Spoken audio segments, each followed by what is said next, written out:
Fala galera, vamos falar um pouquinho de cinemática vetorial. Nós vimos a cinemática escalar, né? E agora a gente vai falar da cinemática vetorial. Lembrando que quando a gente fala de vetor, né, é um ente matemático que representa uma grandeza, que ele precisa de três informações, três características importantes para ficar bem caracterizado, bem definido, que é o módulo, que é o valor numérico mais a unidade, a direção e o sentido.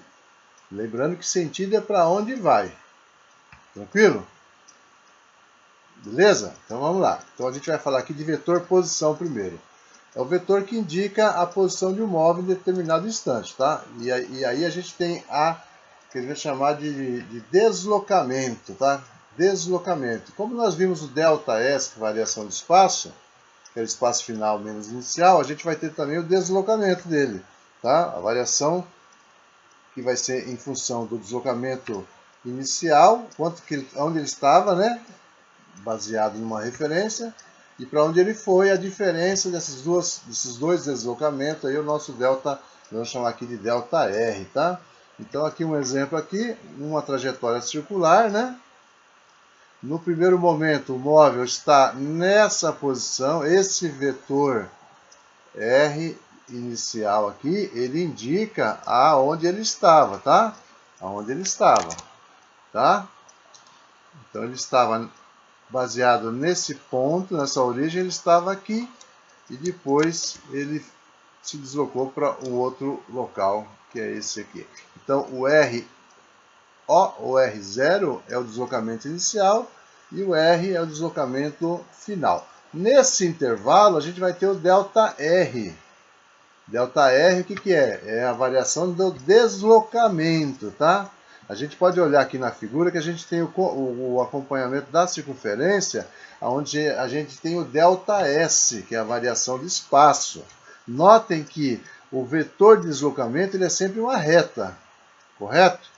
E o ΔS nem sempre é uma reta. Nesse caso aqui é uma curva, é um segmento aqui, ó, um pedacinho de uma trajetória circular. Nesse caso, o ΔS é maior que o ΔR.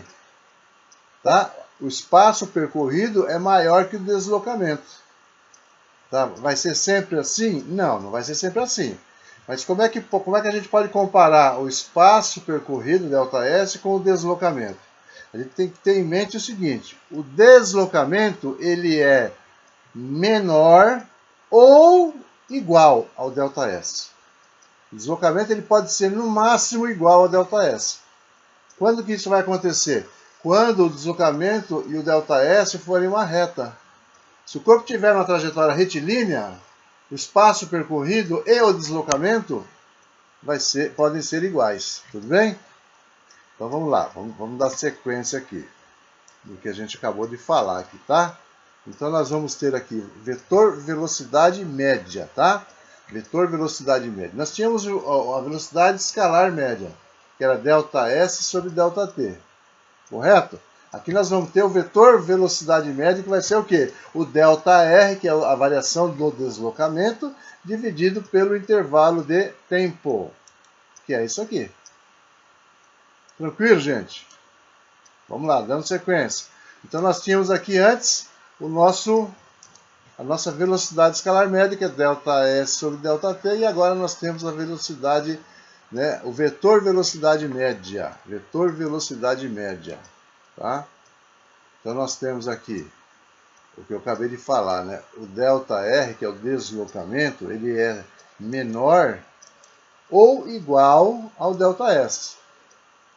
Pode ser menor? Pode. Pode ser igual? Pode. O ΔR pode ser maior que o ΔS? Não, isso não. Tá?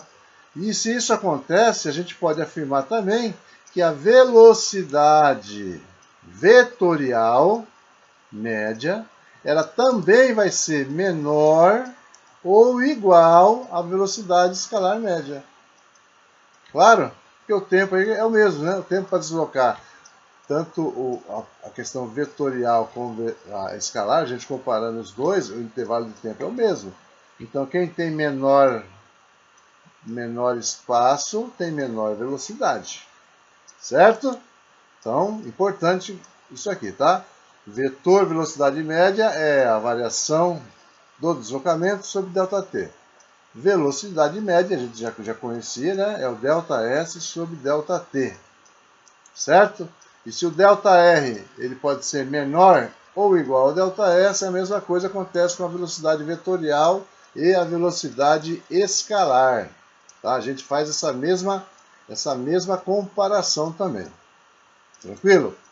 Então, ó, o vetor velocidade média tem direção e sentido que coincide com a do vetor deslocamento.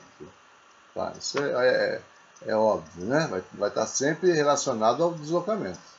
Tranquilo? Vetor velocidade instantânea. Nós vimos lá quando nós falamos de velocidade escalar média, que a velocidade instantânea é a velocidade onde o limite do tempo tende a zero. Não assume o valor de zero, você não pode dividir o espaço por zero, né? Não pode dividir nada por zero, né? Mas no caso da velocidade, ΔS sobre zero não pode. Então é o limite para o tempo zero. Ou seja, é aquele momento que você dá uma olhadinha no velocímetro do carro lá. Aquela velocidade é a velocidade instantânea, naquele momento. A gente vai aprender mais para frente como calcular essa velocidade quando a gente entrar em movimento uniformemente variado, tá? Então, quando eu penso em vetor, quanto menor for o tempo, menor é o meu vetor. Menor tempo, menor vetor. De modo que quando eu olho para aquela circunferência ali, quanto menor for o deslocamento, mais ele se aproxima do espaço percorrido.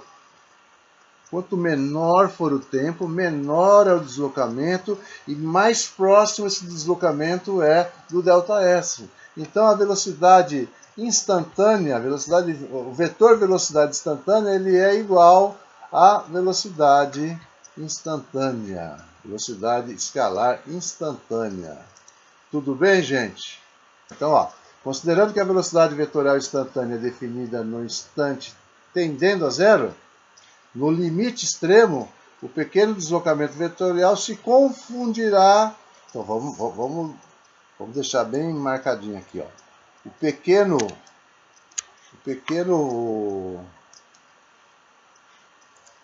cadê aqui, ó? Opa, volta aqui. Então aqui, o pequeno deslocamento vetorial se confundirá com o deslocamento escalar, tá? Por isso que o módulo da velocidade do vetor velocidade vai ser a velocidade escalar instantânea. Um exercício aqui para a gente aplicar aí. Então nós temos aqui, ó, um automóvel percorre um trecho plano horizontal de uma estrada esquematizado na figura. O sentido do movimento é de A para C. Represente em cada um dos 3 pontos destacados a direção e o sentido do vetor velocidade por um segmento de reta orientado. Então veja bem, nesse caso, o sentido ele já deu, que é de A para C, né?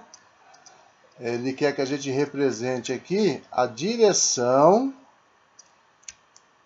certo? Ele quer que a gente represente aqui a direção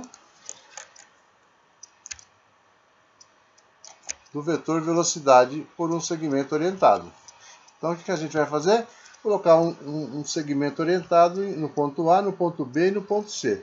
Como nós temos aí que o movimento ele é um movimento circular, né, apesar de não ser uma circunferência exata, é um movimento circular. Então, esse vetor, direção e sentido, ele é perpendicular ao ponto, tá? Então, no ponto A, vai ser uma reta nesse sentido, no ponto B, nesse sentido, e no ponto C, assim, seguindo o sentido de A para C, uma reta perpendicular a cada ponto aí. Tudo bem? Então, nós vamos ter o VA, o VB e o VC. O que ele pediu para a gente fazer é isso aí. Agora eu vou complementar isso aqui só para a gente não esquecer, né? O que é importante além disso tudo aí, né?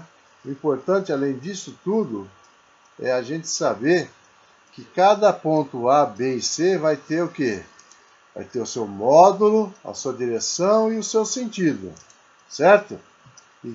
Então nós temos o módulo, quem que é? O módulo é o valor numérico ou a intensidade, né? O valor numérico seguido de uma unidade, né? Direção, nesse caso aí, direção é tangente à trajetória, tanto no ponto A, no ponto B, como no ponto C, certo? E o sentido é o mesmo do movimento, então sentido de A para B, de B para C, e assim segue. Seria o sentido horário aí, correto? E o que é essa intensidade, né? É o módulo da velocidade escalar instantânea. Lembra? Quando a gente tem o movimento, considerando o cálculo da velocidade, do vetor velocidade instantânea, o tempo é muito curto, consequentemente o deslocamento é muito pequeno, que coincide com o ΔS. Então, a velocidade, o vetor velocidade instantânea, ele é igual à velocidade escalar instantânea. Quando eu digo igual, é o módulo, tá? É o valor numérico. Tudo bem, gente? Tranquilo? Então, o que nós temos aqui, então? Que a intensidade é o módulo da velocidade escalar instantânea. A gente vai seguindo no nosso curso aí, tá? Refaçam, releiam, busque na literatura para vocês irem se aprofundando e melhorando a cada dia, tá?